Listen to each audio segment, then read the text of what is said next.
চৰাইদেউ জিলাত সাংসদ কামাখ্যা প্ৰসাদ তাছাৰ বিৰুদ্ধে আদিবাসী ছাত্ৰ সন্থাৰ প্ৰতিবাদ। সাংসদগৰাকীৰ পুত্তলিকা দাহ কৰি প্ৰতিবাদ সাব্যস্ত।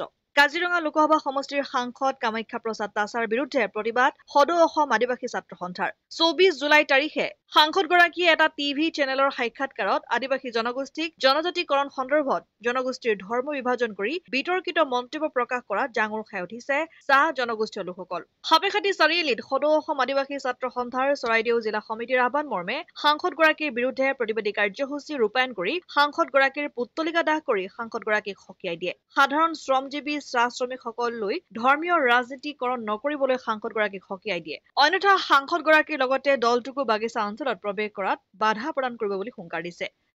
হয়, আজি আমি সদৌ অসম আদিবাসী ছাত্ৰ সন্থাই আমাৰ সাংসদ কামাখ্যা প্ৰসাদ তাছাৰ আমি পুত্তলিকা দাহ কৰিছোঁ।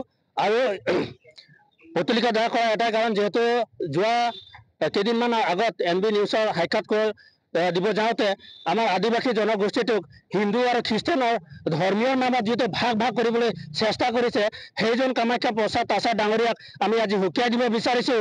যদিহে আপুনি প্ৰকৃততে আদিবাসী জনগোষ্ঠীক যদি সন্মান কৰে, তেতিয়াহ'লে আপুনি আদিবাসী ৰাইজৰ ওচৰত ক্ষমা বিচাৰক।